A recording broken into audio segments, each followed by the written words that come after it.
One. Hi there and welcome to... See, she's not here again, but still, I can't do, and I can't swear because of the YouTube thing, I can't do... If I can just wait a couple of seconds. A fucking intro. I can't do a fucking intro. Just... Welcome to episode 71 of the ADHD Adults. This is the 9th edition of our pathetic and ultimately doomed to fail experiment of adding more bafflement to your lives on a Thursday. As usual, Alex has tinkered with the script. I am James Brown, the man with fewer ability to do grammar than a rubber plant and literally less brain cells as well. I think I did that before. I forgot to delete that bit. Yeah. Thanks, Al. And as usual, I'm joined by the man who chose to correct people's use of what is a very flexible language over having any friends at all. The ball face and fucking ball ache that is Dr. Alex Connor. Alex, hi. Is this another Thursday one? I really don't know what. I can't remember. Hello. Yes. I want to remind people this is an extra Thursday one. We started the podcast originally for educational reasons, and it turns out people always ask for more personal reflections and bonus content. And I clearly forgot to write any of this. And I've got more time because I'm not allowed in the doctor's surgery anymore because I'm apparently so frightened of them it raises my blood pressure. Amazing. And James has got more time because he's... What? You could just... What? I'm pretty sure you said what. James has got more time. Yeah. Yeah. It was like this is worse than when Mrs ADHD said this. It's incoherence, awfulness. And James has got more time because we don't bother writing scripts anymore. No, clearly, or no. Well, James has got more time because Alex fucking tinkers with the scripts. This taming of the shrew of a podcast. Yeah, one of his worst. One of the problem plays. I think we call them. Misogyny, really, isn't it? I don't know. Sorry, one calls them. Oh God. Yes. Anyway, this podcast is also tragedy in 3 parts. We'll discuss how the week has been between podcasts from our perspective as adults with ADHD, and Alex's as a psychopath. We'll take some questions from the community, which we'll try and answer, and then we'll talk a little bit more about this week's theme, which was CBT. So, Alex, how was your week? Yeah, it was going really well until today, really. Oh, God. 3 words for you, James. Soft play area. Oh my God. And a German one where people put their bags and coats on like the only chairs and then they fuck off for 2 hours. So you can't, the noise of it was like how I imagined the Somme sounded, but people were even less happy to be there. It was. Oh, I saw things today, James. Sticky things. Ding. Talk about timeline. It was like someone had found a way to make 7 minutes last 8 hours. That was after as well. My daughter, my 6-year-old daughter, had to go. My wife to the doctor, and the doctor prescribed homeopathy as well as the Veruca medicine, obviously, to increase immune system. I googled the substance, and I don't know what to do about a complaint because the water. Substance, well, yeah, no, the one it said it was, which the only known medical effect of it is that it can increase brain damage. Amazing. Of course, there isn't any in there because they're a fucking bunch of charlatans. But absolutely insane that a medical professional would ever dream of doing that. So yeah, pissed off about those 2 things, but otherwise wonderful. 2 things. One. You said it's like someone's managed to make 5 minutes feel like 10 hours. Yeah. That's just spending time with you. Oh, thank you. 5 minutes with you feels like God forever. It's awful. And the second thing is, I just feel like you're rubbing your fertility in my face. Oh, look at me with my massive family. Look at me with my huge offspring of kids, and you can't have any, as usual. Thanks for that. That is, as you well know, only 80% of what I meant. Anyway, What about how you? was your week, James? Yes, thank you. Oh. Yeah. Slowly getting back to normality after things that have happened, obviously, in the last few weeks. But interestingly, I found a new hyperfocus, and that's anybody that was into sports management games in the early 21st century. I'm back into Yeah. Football Manager. Oh, So God, I don't I know what that know. is. So imagine you're a football manager, Al, and it's a Yeah. game. There you go. Play it left, Bootsy. Whatever. Bootsy. Because anyway, Boots. I fucking don't know. Play it left, Bootsy.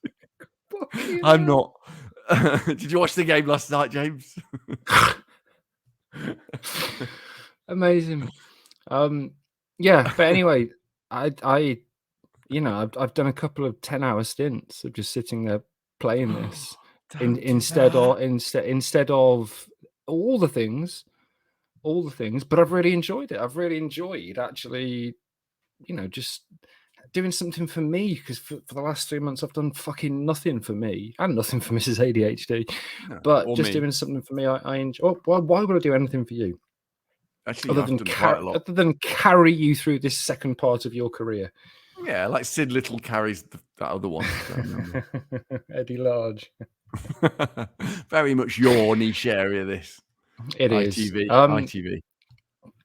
Right, the next question I've actually answered my own is, what stupid thing have you been doing instead of what you were supposed to be doing? Playing Football Manager for me, really. Do you get to play football with Bootsy? No, you don't. You get with Bootsy. You get to pick Bootsy and tell him how to play alongside other teammates, but you don't get to play it. So it's a bit like a shit version of FIFA, where you don't play each other. You just pick the team, tell them what the tactics are, and then they play. But I won the league, Al, and the Champions League, so it was worth those 2 10-hour stints instead of doing all the stuff I was meant to be doing. Sounds like really healthy. Yeah. What about you? So I'm on holiday at the moment because the kids are off school, and I'm not drinking at the moment. And not drinking frees up an awful lot of time for domestic anxiety. That's all I'll say. You wake up and you feel pretty fresh, and you go, right, I can't push a swing for 3 hours today. What the fuck? What do I do? What do I do? And then it goes on till late, doesn't it? Life, the day. Mm-hmm. Ooh. So I'm trying to find nice things to do. James, is your knee still fucked? My knee's still knackered.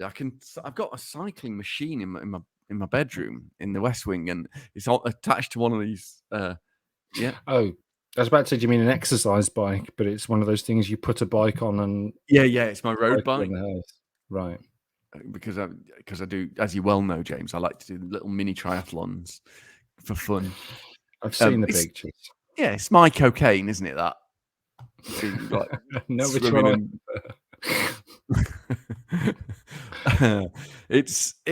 I have fixed everything in the house. Good God, it is very hard. Ding! But it's really nice having the meds work more evenly. But so the stupid thing you've been doing instead of what you were supposed to be doing is fixing the house instead of drinking. Yeah. Well, I'm not supposed to be doing anything. That's the thing. I'm supposed to be spending more time with the kids, and I do. It's like hours and hours, but there's no limit. They're insatiable. They're like, you do 18 things and take them to the soft play place. You take them to do this, and then they go, I'm bored. You never do anything. There is no limit to the amount of things they make. I mean, I wouldn't know, obviously, because not having kids, not being able to have kids. Yeah, it's difficult, isn't it? Yeah. Anyway, we'll take a break, and we'll be back in part 2 to answer some questions from our community. See you in a bit. Alex, hi. Aight. What's up? Hello, Governor. Jesus already. Will you be my Valentine?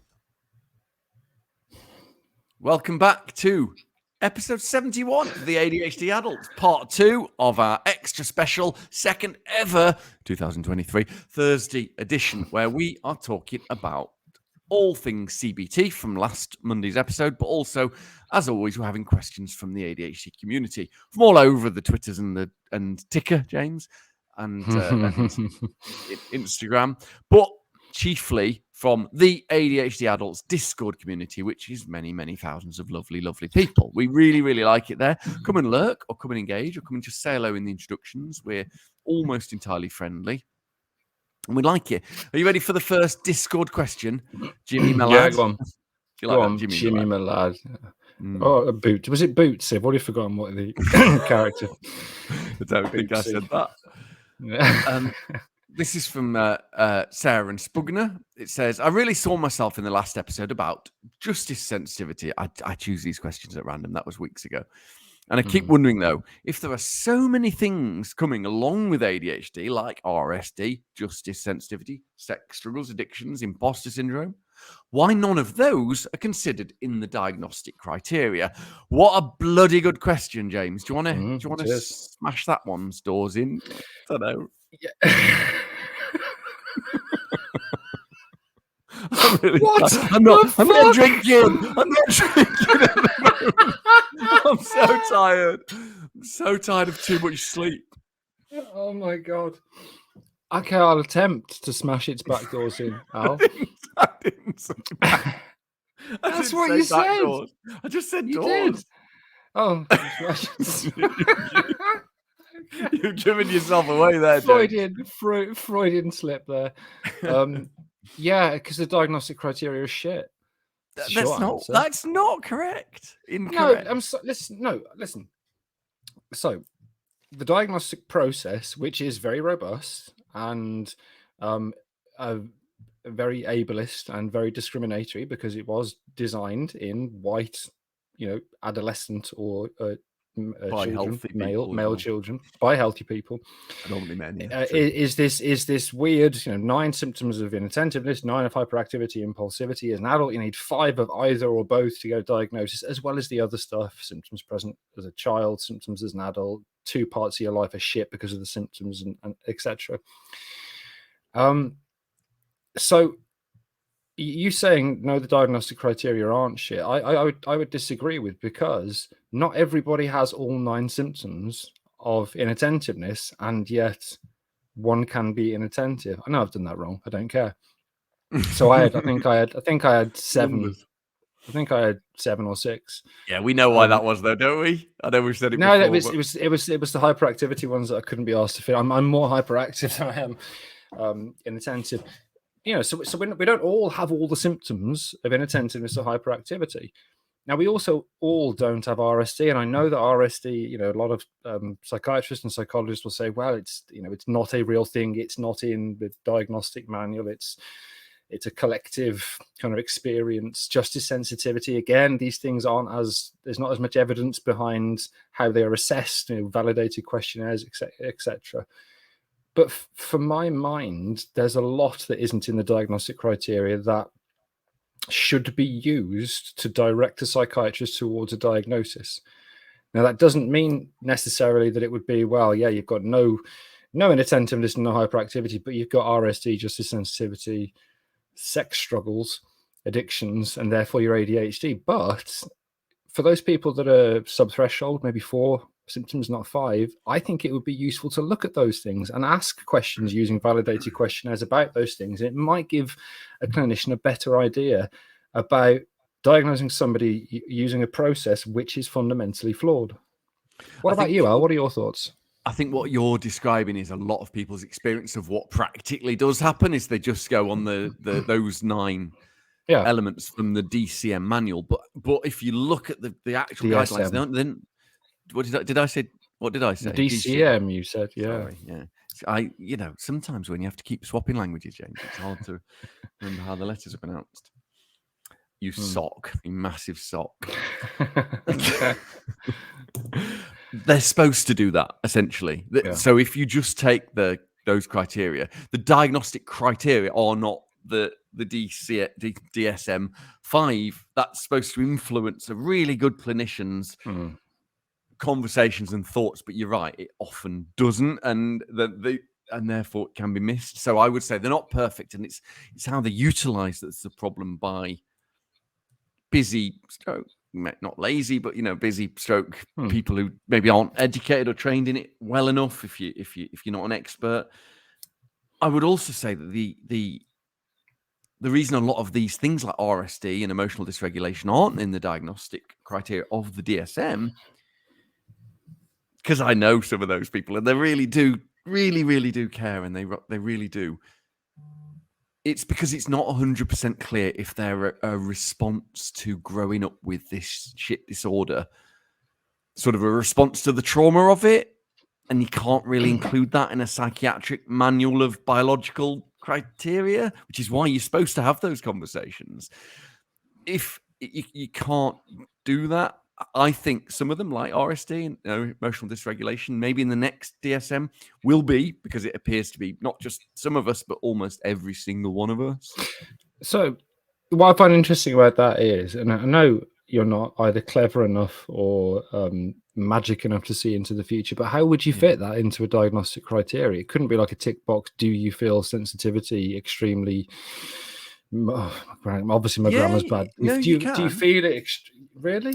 Yeah, you can use words like inappropriate or not normal, but a clinician's able to understand what regular responses to RSD feel like. When you nearly quit your job because you told a fucking awful joke. No, I do. I get it. It wasn't. Yeah, well, yeah, sausage fingers followed it. Obviously, they all laughed. Yeah, whoops, sausage fingers. Yeah, no. But the point I'm saying is that you can tick off 5 out of 9. But then I don't see how you would add emotional dysregulation and RSD in, because they're not. Oh, I see. Because it isn't. You'd have to completely change the strict. Yeah, it couldn't be 3 presentations. It would have to be subtype presentations. So your combined type with RSD or combined type with emotional dysregulation. There's some evidence that everyone with ADHD has RSD. So you wouldn't have to. It would just be another thing to look for because you can give a diagnosis of ADHD if they haven't reached those 5.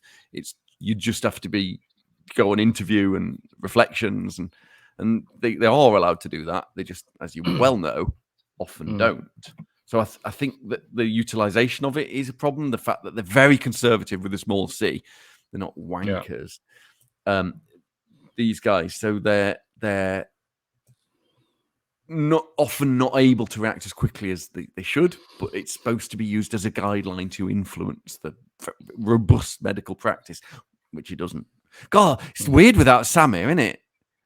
Yeah, because we just talk and say stuff, and I don't get interrupted as much. Sorry, I just burped. Oh, pardon me. Oh, that is horrendous. Yeah, I know. Shall I read the next one? I don't know how it works. Next, what are we doing? Bit, do I? Question, you dickhead. There's 3 questions. Oh, yeah. Please do.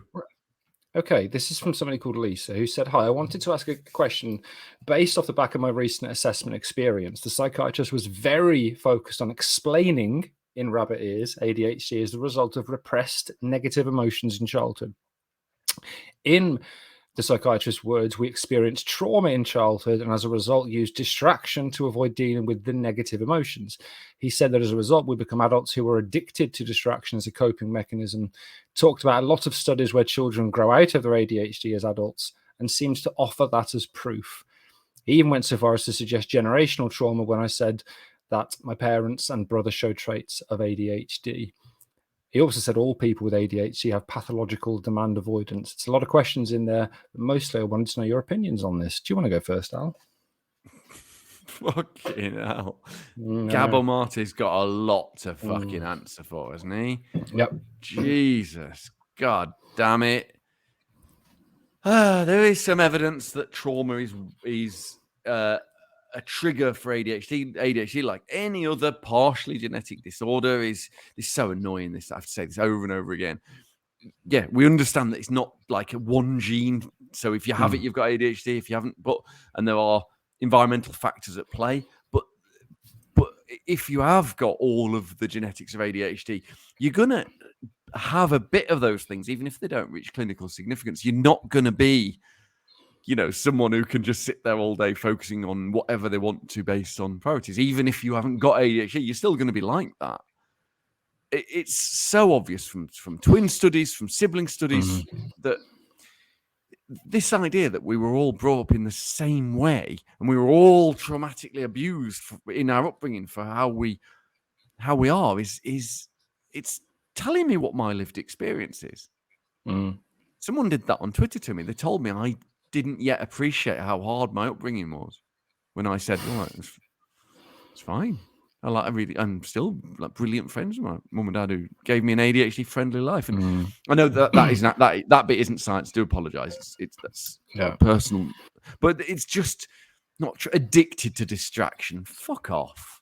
Yeah. Just patronizing bullshit. It is. So, as you know, I got into an argument with somebody on Ticker about this after the Gabor Mate. The Ticker after this. The first thing I'd say is, and we say this a lot, is if you want to think or if you believe that your ADHD was caused by trauma, that's absolutely fine. Nobody can tell you. Yeah, nobody can say to you what your ADHD is or isn't. But don't go telling other people that theirs was caused by trauma, because you don't know that it was. And unless you are an expert in the field that understands all the literature and has found some incredible studies that we can't find, or that the World Federation of ADHD or the European Association of ADHD Psychiatrists can't find, it's not true.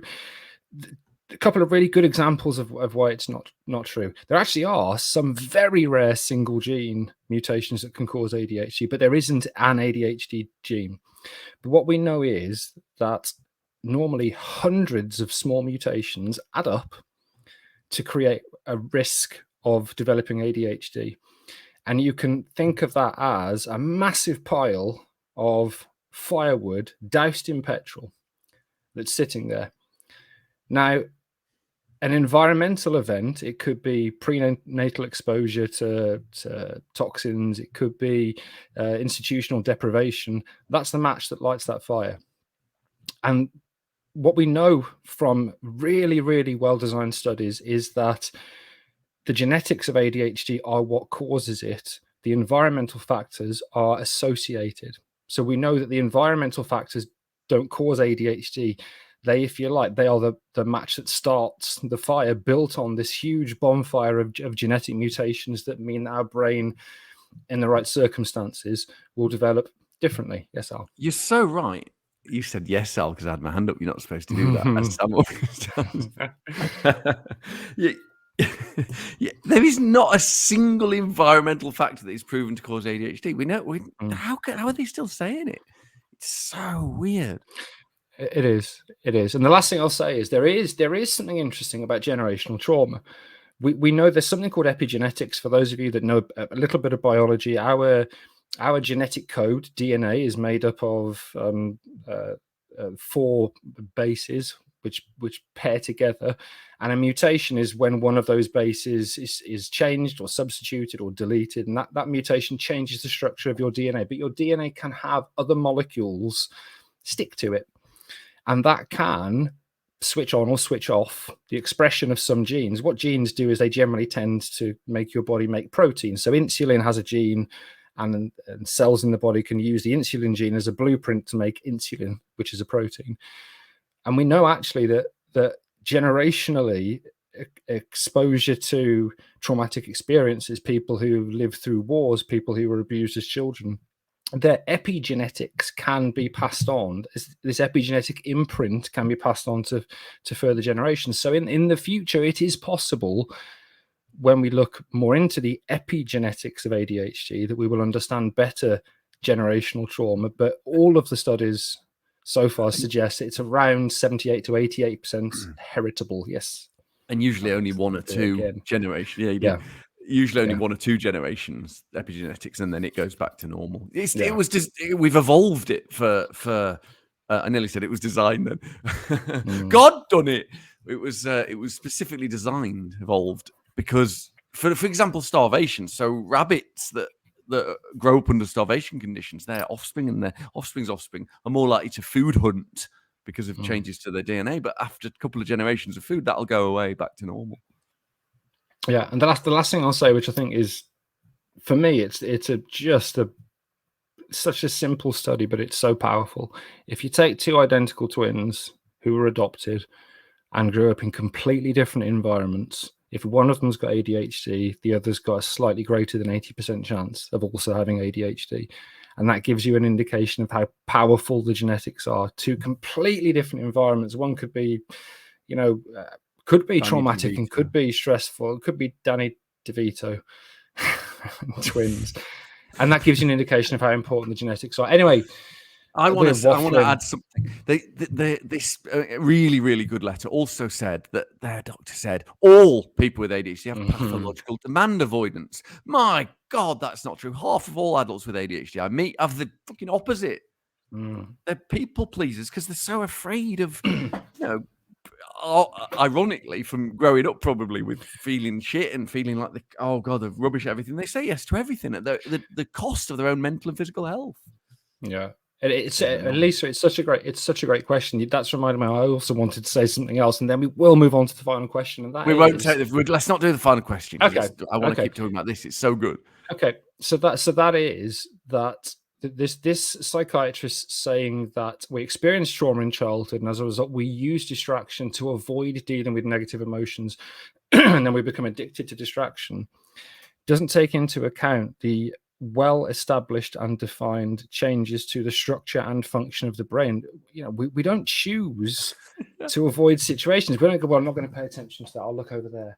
No, the areas of the brain pay attention too much. Exactly. The areas of the brain involved with attention, cognitive inhibition, stopping ourselves from doing stuff, and emotion look and work differently in ADHD brains. That doesn't happen by a child choosing to ignore something because it's not a nice thing to pay attention to. It's absolutely mad. James uses this, and I hate to say it, reasonably good analogy that a brain's a bit like London with the underground map overlaid over all of London. And it's a bit like saying if somebody that one entire the district line could reroute and reverse, and then 3 stops of the circle line could just disappear. And that's how the ADHD brain looks, and that could happen just magically because someone's thinking about it. It's absolutely, this thing develops from in utero. It's a neurodevelopmental disorder. Go fuck yourself. And just to have the final word, because I like to. Yeah, you need to. Just to remind you, it's a psychiatrist that said this. I mean, oh my God. That's incredible, psychiatrist. Anyway, Lisa, that was a brilliant question. I know we've gone on for a long time, but I think it was really important. We'll take another break and we'll come back for part 3 where I suppose Alex will, because I've never had it, talk a little bit more about CBT. See you in a bit. You fucker.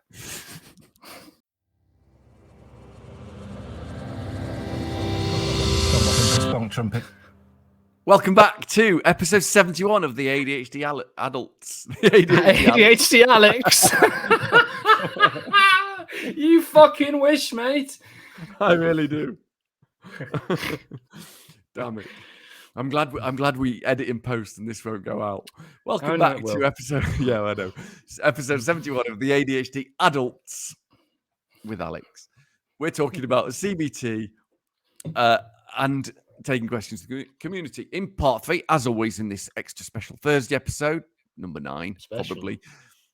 Yeah, I think so. The second ever one in 2023. We're discussing anything we missed or anything we think about. The theme, which of course was cognitive behavioral therapy, or CBT. First question, as always, Jimmy Bob. What made you choose the last idea for a theme? I didn't. You did, for once. That's it. That's all you're going to say. Yeah, you chose it. I didn't want to do it. It's true. I let you choose one, and actually, it's a good topic. But yeah, no, can't even say it normally, can you? That I did a good thing. Nope. Wow. What about you, Alex? What made you choose the only idea you've had for a theme in about the last 15 episodes? Thanks for asking, James. I say to a lot of people who ask me, the medication for ADHD is effective, but it's better in combination with therapy, and chiefly that means CBT. other therapies are available. I say that to a lot of people, James, even though they haven't asked. And they reply with, sorry, this is a private conversation. But as James summarised earlier, it has to be aimed at ADHD. And we wanted to get that across in this the first on Monday's podcast, because it's so important that you feel empowered, and we felt empowered and still do, to say to people, look, do you know about this? Because I can, find another one if you're paying for it. That's why, really, that yes, it works, but not always. Depends on who does it and what they do. The question we always ask at this point is, was there a thought or tip or spunk trump from you, James, that you forgot to say on Monday? Can you remember? Yeah, no, there's a few things. The first thing I'd like to say is it's not a one-shot deal. Ding. You can have repeated bouts of CBT, courses of CBT. Magic trick. Yeah, I'm sorry, I can't come into that. I've had a bout of CBT. I don't know why I did it in that voice. Have it with me spunk trumpet. Yeah. Yes, you can have repeated courses of CBT, because remember, the people that are listening that have ADHD, probably most of you, nothing works forever. Every coping mechanism eventually will fail and will need to be adapted or amended or reintroduced or changed or made more novel. And CBT is no different. So it's likely that CBT will have, or it's possible that CBT will have a profound impact on your ADHD symptoms or your associated symptoms, but that might not last forever. In fact, it won't last forever. But having another course of CBT is possible and can help. So that's the first thing. So if you do have CBT and then a year later you think, well, back where I was, that's okay. We've got ADHD. It happens. The other thing I'd like to do just really quickly is I'd like to, I suppose, speak to the people for whom, Alex, meds don't work. Is that correct? It is. I don't fucking get in. For those people, I'm really lucky in that stimulants really work with me, and therefore, I can just about function. But for people for whom either the stimulants or the non-stimulant medication don't work, which is 20% of adults with ADHD, there's not a lot of support, is there? With coaching, we've talked about it. Coaching really can help, but the evidence base isn't great. You need a good coach.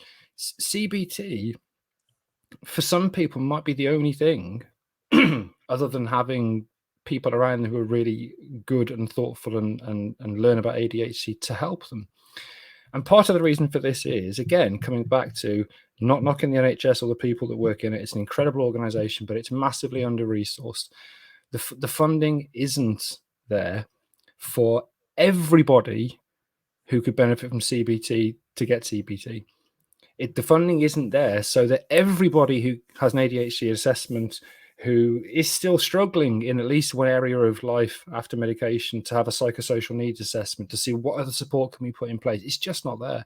And you are entitled to support. For me, it's a human right. Why shouldn't you have the same chance of having a happy and successful life as everybody else? Literally one of the laws.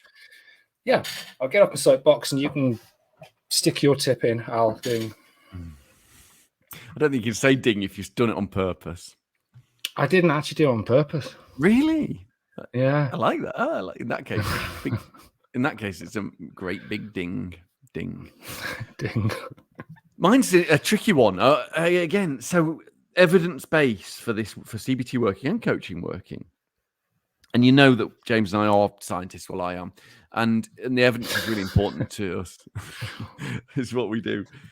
However, there are some things that is notoriously difficult to measure, even with a randomized 20,000 people clinical trial. And anecdotal research is still evidence. It's just not as it can be useful. It's not as robust mathematically, but there are. And what I'm trying to say is, how do you measure that someone feels you're saying happy? it really bad. You're saying it really badly, aren't you? I was again using a narrative device, James. Yeah. Was that was deliberate? Yeah, it's where you say something in a really shit, terrible way to make people like you, and then get your mate Bootsy to come in and finish it off. play the football, Bootsy, to whomever you choose. One can choose for oneself. I've had coaching and I've had therapy, and it made me feel more motivated to do things that I needed to do to change my life, which I did then go and change.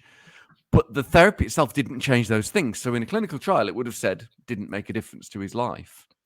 But a long-term indirect effect was that I felt more motivated and supported and enabled over a really long period of time to do things which aren't actually...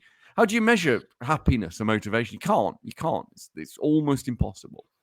And so I would say that if it works for you, or even if you feel it does, that's enough. And that's okay. Screw you, science, you loser. Me and Boots, you're off to anecdote land. That's it. That's it. I'm stopping. I can't even do that. Science is good. Brilliant. James, Right. science is where you work things out using sums. Is That- it? Is that Yeah, it is. Yeah. That was episode 71, probably, of the ADHD Adults. And it was the second ever Thursday extra edition of the ADHD Adults podcast in 2023. After Monday's episode on ADHD and regular resolutions, it says here. New Year's resolutions. CBT? CBT. Monday's crap. episode on Yes, I wrote the wrong CBT. thing. Dickhead. Damn it. If you like this nonsense, unlikely, and want to get involved, please come and join us on the Discord, the ADHD Adults group. You can search for it now because there's a lot of us, Chaotic Squirrel Rave, or contact us on the other socials, such as Elon Musk's Twitter, the Facebook's ones, which is the Facebook and the Instagram, MySpace, and Ask Jeeves. Bye all. See ya. Trigger warning klaxon. Klaxon, klaxon, klaxon, klaxon, big klaxon. Trigger warning klaxon. Klaxon, klaxon, klaxon, klaxon, klaxon, klaxon. Trigger warning klaxon. Klaxon, klaxon, klaxon, klaxon, big